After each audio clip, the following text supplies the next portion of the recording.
Hello everyone, welcome to सरल pharma tutorial channel. तो Tasneem this side. तो हम पढ़ रहे हैं बी फॉर्म 4 सेमेस्टर हमने स्टार्ट किया है, उसका यूनिट फर्स्ट ऑर्गेनिक केमिस्ट्री का। तो यूनिट फर्स्ट में हमें स्टीरियो आइसोमर्स के बारे में पढ़ना है। उसका पहला पार्ट ऑप्टिकल आइसोमर, जिसका मैंने इंट्रोडक्शन, नोमेनक्लेचर में डीएल सिस्टम, आरएस सिस्टम, वो सब मैंने डिस्कस कर लिया है उसके पहले वीडियो में। उसके बाद मैंने racemic modification and resolution of mixture भी हो गया। तो आज हम पढ़ने वाले हैं असिमेट्रिक सिंथेसिस। Asymmetric synthesis. हाँ, तो इसके पहले ये इसका इंट्रोडक्शन, नोमेनक्लेचर वो सब पढ़ के आओ, तब तुमको समझ में आएगा, आपको समझ में आएगा कि असिमेट्रिक क्या है, सिमेट्रिक क्या है। ठीक है, तो उसमें असिमेट्रिक सिंथेसिस में इसका क्या होता है, इसकी डेफिनेशन देख लेते हैं। Definition is more important. तो इसमें पहला वर्ड है the direct. Direct means without resolution. Without resolution.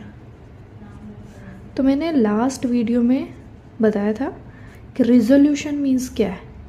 Resolution means है जो अपना रेसिमिक मिक्सचर है उसको ऑप्टिकली एक्टिव कंपाउंड में कन्वर्ट करना।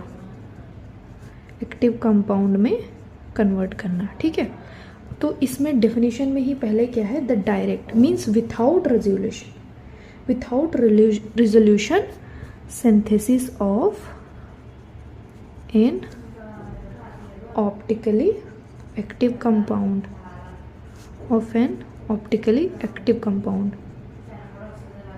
Why resolution? Because resolution is a big process. So here we are using asymmetric synthesis. The asymmetric synthesis direct the without resolution synthesis of an optically active compound with optically active reagent or without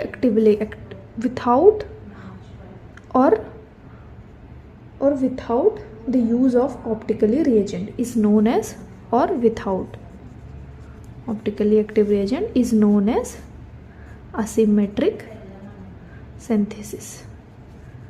अब इसके दो type से करने के। पहला है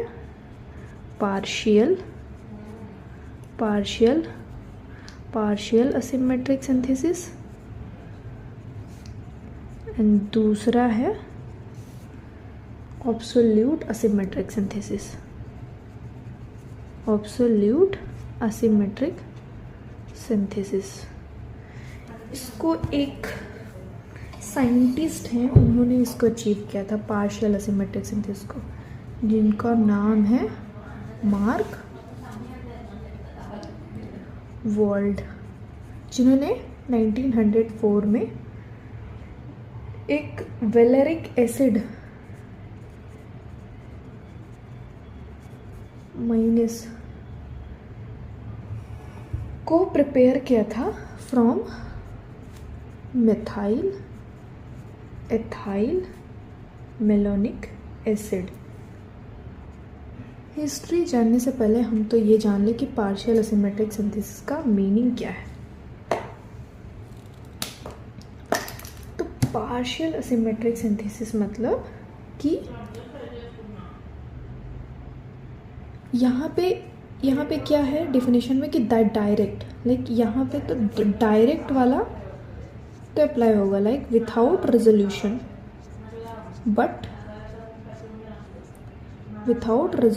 but we are using optically active reagent. With optically active reagent, that's why it's called partial asymmetric. But in absolute it is not. In absolutes we are without resolution, without optically active reagent we are synthesizing. Optically active reagent we are synthesizing.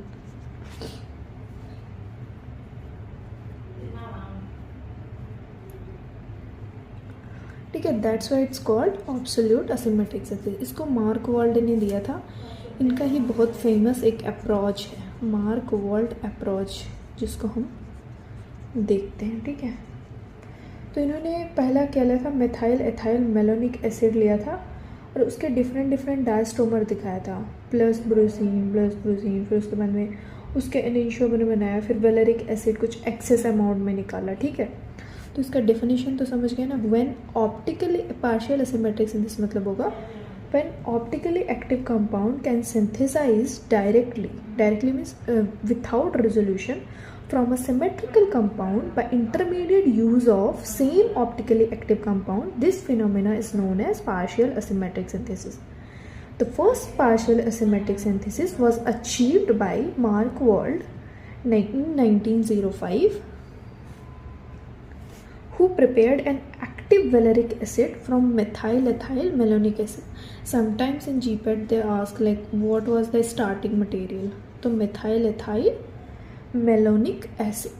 ठीक है, अभी absolute asymmetric synthesis में क्या है, तो उसमें बताया ना, the formation of optical active compound, मतलब हम ऑप्टिकल एक्टिव कंपाउंड को बनाते हैं जिसमें कि ना तो हम रेजोल्यूशन का यूज़ करते हैं और ना ही हम ऑप्टिकल एक्टिव रिएजेंट्स का यूज़ करते हैं, जिसे हम ऑब्सोल्यूट असिमेट्रिक सिंथेसिस या तो हम ऑब्सोल्यूट डिकम्पोजिशन भी बोलते हैं, ऑब्सोल्यूट डिकम्पोजिशन भी बोलते हैं। It was reported by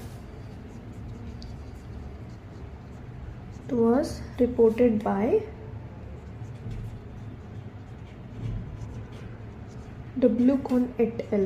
in 1929, who irradiated the racemic modification of ethyl alpha bromo propionate।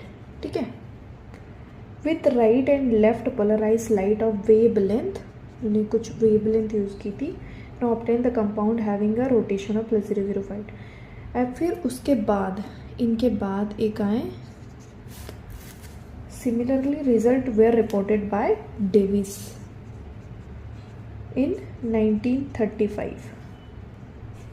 इन्होंने यूज़ किया इथाइल अल्फा ब्रोमो प्रोपियोनेट।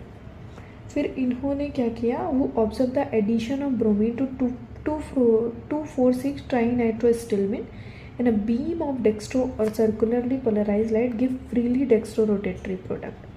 ठीक है, डिवाइस आया, उन्होंने क्या यूज़ किया, उन्होंने 2,4,6 ट्राइनाइट्रोस्टिलमिन लिया, जिसका एडिशन करा ब्रोमीन के साथ।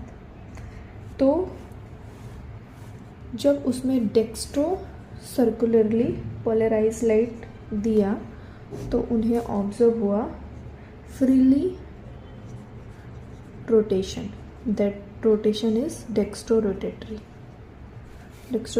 मतलब plus form of isomers, plus rotation they observe. Davis and one more scientist, Hughes was there. So here we came across हमारा फर्स्ट यूनिट हुआ कंप्लीट, डन। अभी सेकेंड यूनिट बड़ा बड़ा लिख दो, डन, खुशी मिल रही है। अभी सेकेंड यूनिट जो है इधर लिखते हैं, second unit will be geometrical isomer. ठीक है, तो इसके बाद जो नेक्स्ट वीडियो आएगा वो जियोमेट्रिकल आइसोमर के बारे में आएगा, उसका EZ कॉन्फ़िगरेशन उसमें बहुत इंपॉर्टेंट है। तो आज के लिए इतना ही, बाय बाय।